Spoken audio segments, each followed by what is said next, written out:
প্রিয় দর্শক শ্রেণীর ছাত্রছাত্রীবৃন্দ, তোমাদের সবাইকে জানাই শুভেচ্ছা। আজকে বিশ্বে করোনা ভাইরাসের কারণে বিশ্ব থমকে দাঁড়িয়েছে, তোমাদের পড়াশোনা বিঘ্নিত হচ্ছে, তবু অদম্য সাহস নিয়ে আমাদেরকে চলতে হবে। তো শিক্ষার্থীবৃন্দ, তোমরা সবাই বিভিন্ন মিডিয়া মারফত করোনায় করণীয় স্বাস্থ্যবিধি জেনেছো, তারপরও আমি বলছি তোমরা নিয়মিত মাস্ক ব্যবহার করবে, সামাজিক দূরত্ব বজায় রাখবে এবং কিছু সময় অন্তর অন্তর হাতে সাবান দিয়ে হাত 20 সেকেন্ড ধরে ধুবে। তো দশম শ্রেণীর ছাত্রছাত্রীরা, চলো ক্লাস শুরু করা যাক। আজ আমি তোমাদের গণিত বইয়ের দশম অধ্যায় দূরত্ব এবং উচ্চতা নিয়ে আলোচনা করব। অতি প্রাচীনকাল থেকে দূরত্ব এবং উচ্চতা নিয়ে ত্রিকোণমিতির অনুপাতের প্রয়োগ করা হয়। বর্তমানে এই ত্রিকোণমিতির অনুপাতের ব্যবহার এত বেড়েছে যে এর গুরুত্ব অপরিসীম।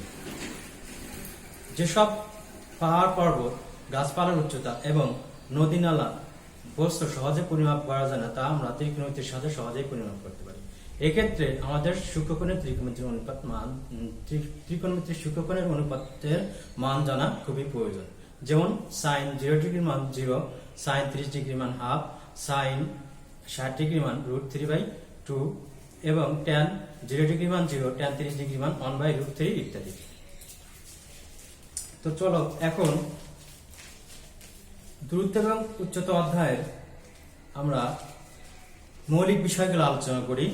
এখানে যে মৌলিক বিষয়গুলো আছে সেগুলো হচ্ছে ভূরেখা, ঊর্ধ্বরেখা, উল্লম্ব তল, উন্নতি কোণ এবং অবনতি কোণ। এখন আমরা আসবো ভূরেখা। তো ভূরেখা হচ্ছে ভূমিতল অবস্থিত যে কোনো সরলরেখাকে সয়নরেখা বলা হয়। আমি আবার বলছি, ভূরেখা হচ্ছে ভূমিতলে অবস্থিত যে কোনো সরলরেখা, একে আমরা সয়নরেখা বলতে পারি। আবার আসি ঊর্ধ্বরেখা। ঊর্ধ্বরেখা হচ্ছে ভূমিতলের উপর লম্ব যে কোনো সরলরেখাকে উল্লম্ব রেখাও বলা হয়। এখন আসি উল্লম্ব তল। এই যে ভূরেখা এবং ঊর্ধ্বরেখা এরা একটি তলকে নির্দিষ্ট করে, এটাকেই আমরা বলবো হচ্ছে উল্লম্ব তল। তো শিক্ষার্থীবৃন্দ দেখো, আমরা চিত্রের মাধ্যমে সেই বিষয়টা সুস্পষ্ট করছি।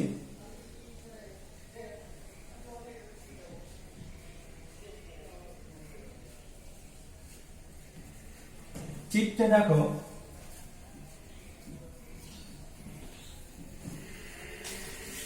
কোনো ভূতলের সি বিন্দু থেকে বেশি দূরে কোন ভূতলের সি বিন্দু হতে সিবি দূরে এবি উচ্চতা বিশিষ্ট একটি গাছ জন্মায়। তাহলে শিক্ষার্থীবৃন্দ, এখানে সিবি হচ্ছে ভূ রেখা, বিএ ঊর্ধ্বরেখা,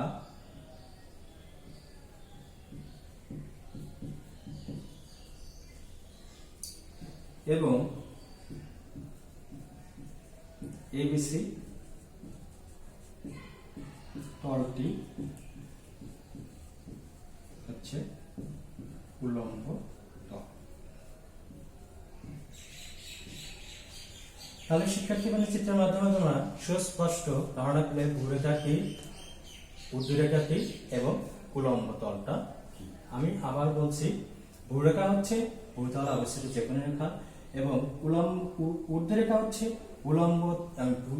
ঊর্ধ্বরেখা হচ্ছে ভূতলে অবস্থিত যে কোনো লম্ব রেখা। এবং এই যে উল্লম্ব ঊর্ধ্বরেখাটা এবং ভূরেখাটা যে তলকে নির্দিষ্ট করবে, তথা এবিসি তল, তাহলে এই এবিসিটা হচ্ছে কি উল্লম্ব তল।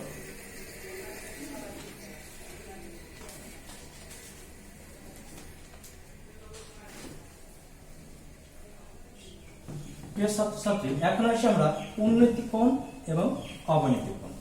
তোমাদের গাণিতিক সমস্যা, এই অধ্যায়ের গাণিতিক সমস্যার সমাধানে উন্নতি কোণ এবং অবনতি কোণ সম্পর্কে সম্যক ধারণা রাখতে হবে। উন্নতি কোণ এবং অবনতি কোণ সম্পর্কে যদি সম্যক ধারণা না রাখো, তাহলে তুমি এই অধ্যায়ের গাণিতিক সমস্যাগুলো সমাধান করতে পারবে। উন্নতি কোণ ও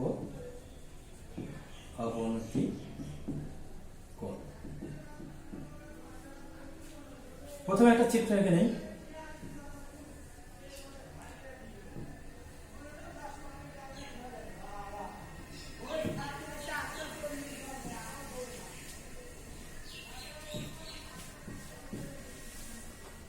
তো শিক্ষার্থীবৃন্দ, উন্নতি কোণটা হচ্ছে ভূতলের উপরে কোনো বিন্দু ভূমির সমান্তরাল রেখার সাথে যে কোণ উৎপন্ন করে তাকেই উন্নতি কোণ বলে।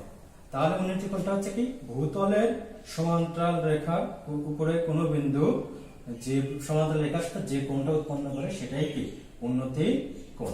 চিত্রে আমরা দেখতে পাচ্ছি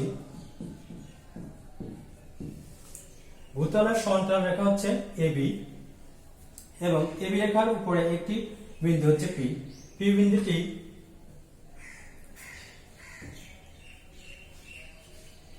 বিন্দুটি এবি সরলরেখার সাথে অ্যাঙ্গেল পি ও বি কোণ উৎপন্ন করছে। আবার খেয়াল করো, এ ও পি বি কিউ বিন্দুগুলি একই উলম্ব তলে অবস্থিত। এই যে অ্যাঙ্গেল পি ও বি কোণ আমরা সংজ্ঞা থেকে বলতে পারি যে অ্যাঙ্গেল পি ও বি একটি উন্নতি কোণ। কারণ আমরা সংজ্ঞায় পড়ছি যে ভূতলের উপরে কোন বিন্দু ভূমির সমান্তরাল রেখার সাথে যে কোণ উৎপন্ন করে তাকে উন্নতি কোণ বলে।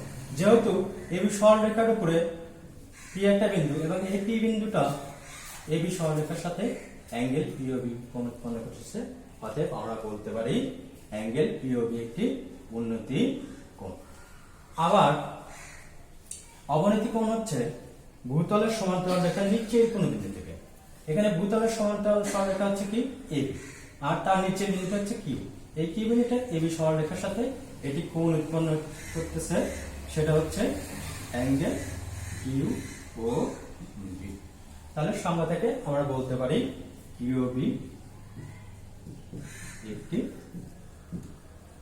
অবনতি কোণ। তাহলে শিক্ষার্থীরা, তোমরা উন্নতি কোণ এবং অবনতি কোণ সম্পর্কে ধারণা পেলে। আমি আবার বলতেছি, তাহলে ভূরেখার সমান্তরালে অবস্থিত কোনো উপরের কোনো বিন্দু সরলরেখার সাথে যে কোণটা উৎপন্ন করবে সেটাই হচ্ছে উন্নতি কোণ, এবং ভূরেখার সমান্তরালের নিচের কোনো বিন্দু সরলরেখার সাথে যে কোণটা উৎপন্ন করবে সেটাই হচ্ছে অবনতি কোণ।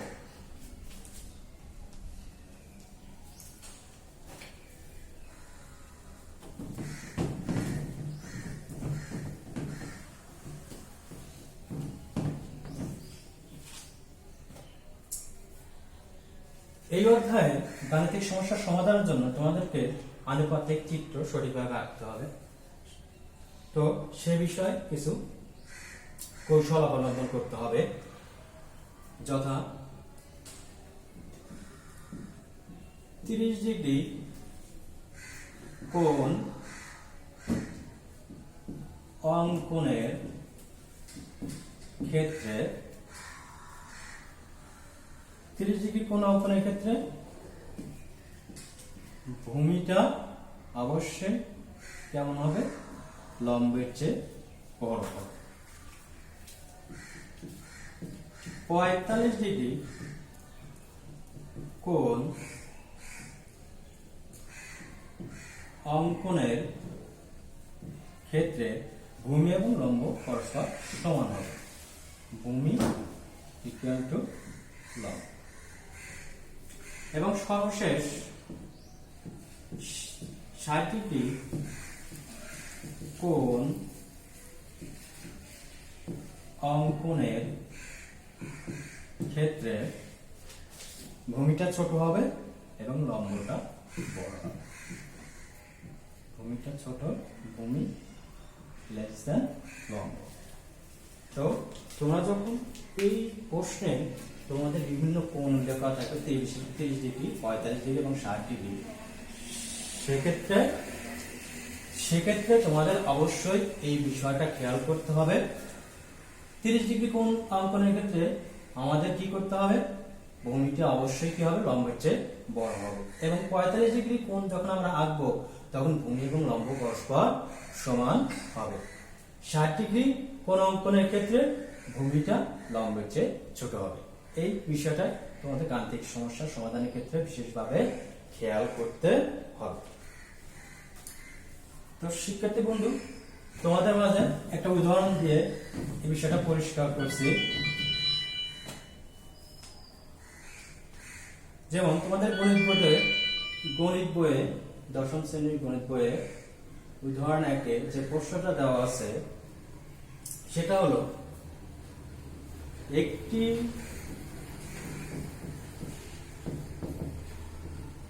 টাওয়ারের পাদদেশ থেকে 75 মিটার দূরে ভূতলস্থ কোন বিন্দুতে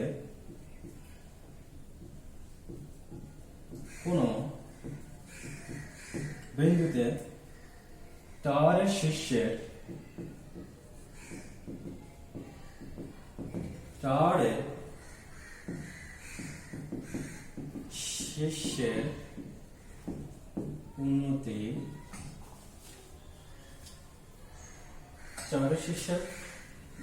উন্নতি কোণ 30 ডিগ্রি হলে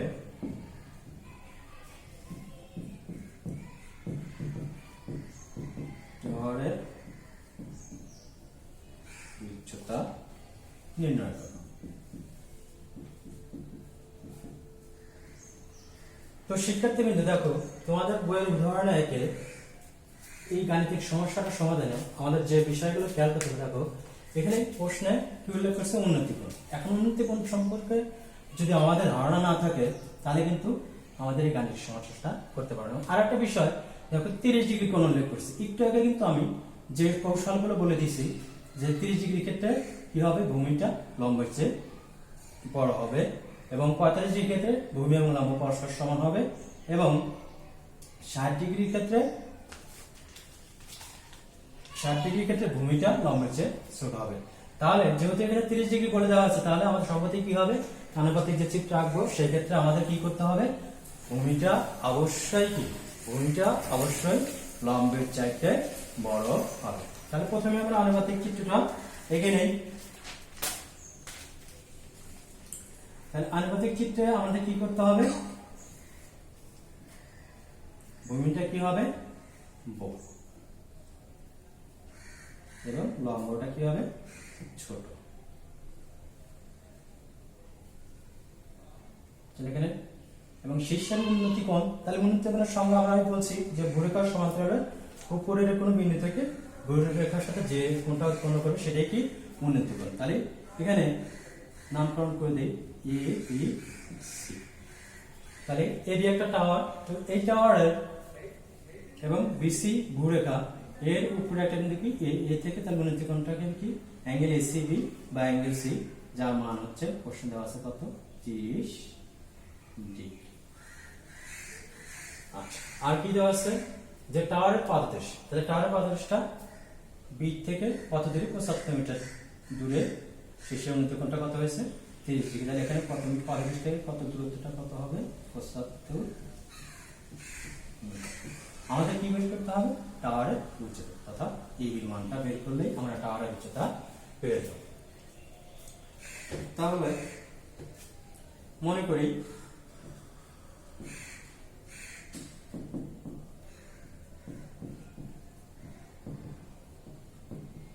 টাওয়ারের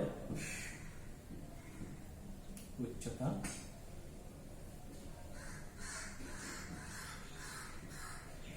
এ বি। টাওয়ারের পাদদেশ থেকে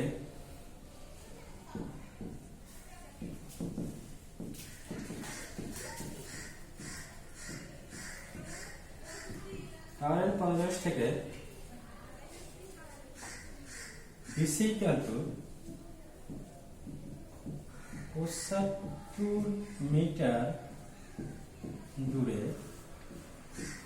ভূতলস্থ সি বিন্দুতে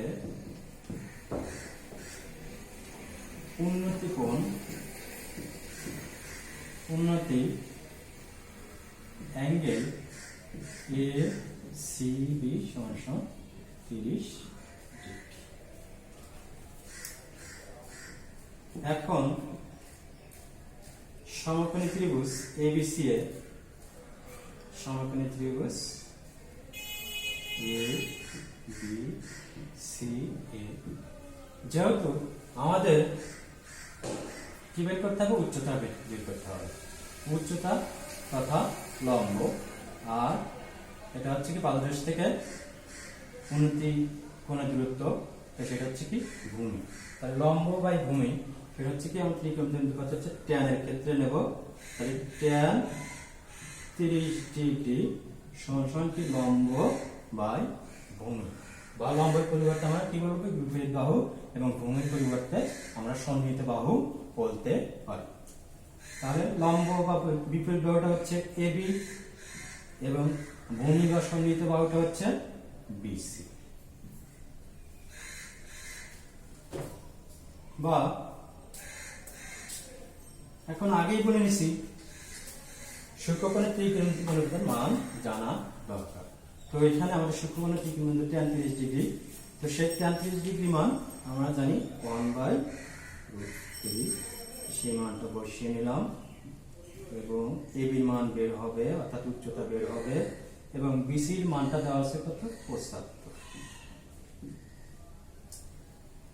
বা এবি ইকুয়াল টু কি লিখতে পারি আমরা 75 ডিভাইডেড √3,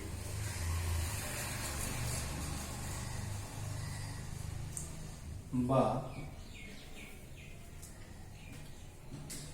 এবি ইকুয়াল টু 3/75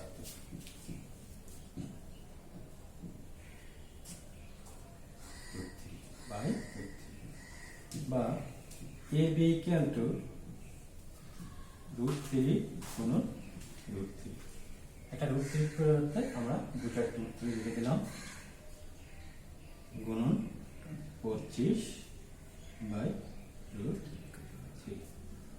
এখন শিক্ষার্থী বিন্দু তোমরা প্রশ্ন করতে পারো যে একটা 3 পরিবর্তে দুটা √3 কিভাবে লিখলাম, সেই বিষয়টি টেস্ট করার জন্য দেখো খেয়াল করো √3 গুণন √3 সমান কি √3 স্কয়ার, এবং এই যে রুট তার মানটা হচ্ছে হাফ, এবং তার উপরে পাওয়ার কত আছে 2, তো এই 3 উপরে পাওয়ার 2 এবং হাফ, এই 2 আর এই 2 কেটে গেলে আমরা কি পাই 3, তাহলে 3 ইকুয়াল টু আমরা কি লিখতে পারছি √3 গুণন √3।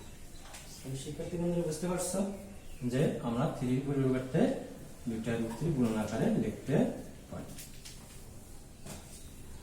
তাহলে এখন একটা রুট উপরে √3 এবং নিচে √3 ডিভাইডেড আকারে আছে, তো সেটা কেটে দিলে আমরা কি পাচ্ছি, বা AB ইকুয়াল টু 25√3। এখন আমরা ক্যালকুলেটরের সাহায্যে মানটা বের করে আমরা অ্যান্সার নির্ণয় করব। ক্যালকুলেটরের সাহায্যে আমরা যদি ইউজ করি তাহলে সেখানে মানটা হচ্ছে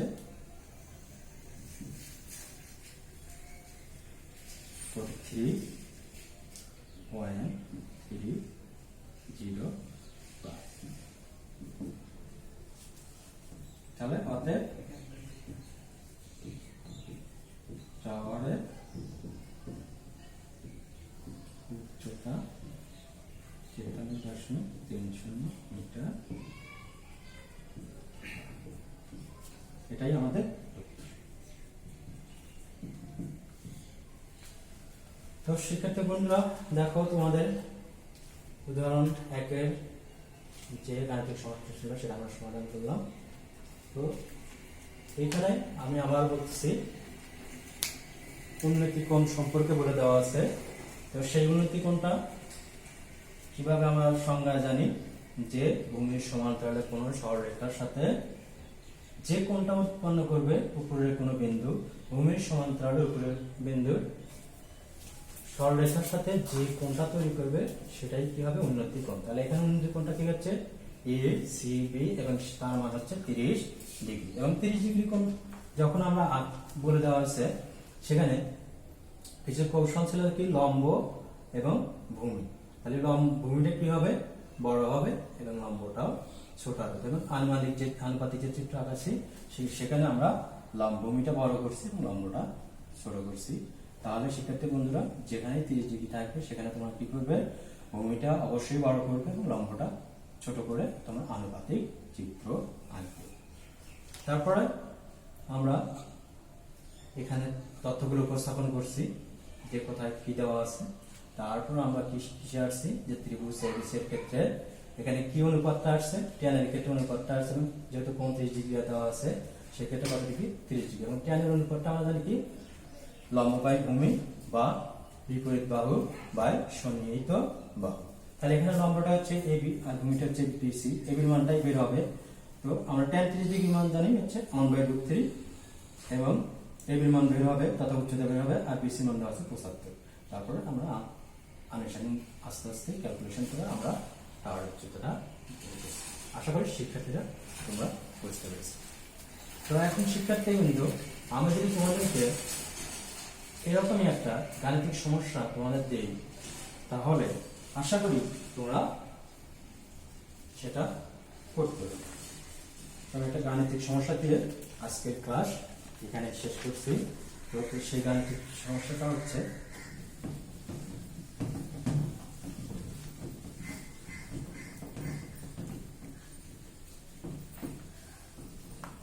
তোমাদের বাড়িতে কাজ করার জন্য একটা গাণিতিক সমস্যা দিচ্ছি।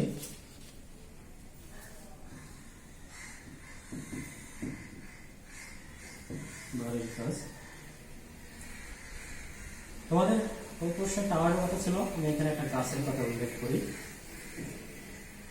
একটি গাছে পাদদেশ থেকে তোমাদের গাণিতিক উদাহরণ একে যে বিষয়টা ছিল মানটা ছিল কত 75 মিটার, সেখানে আমি 50 মিটার ইউজ করলাম। 50 মিটার দূরে ভূতলস্থ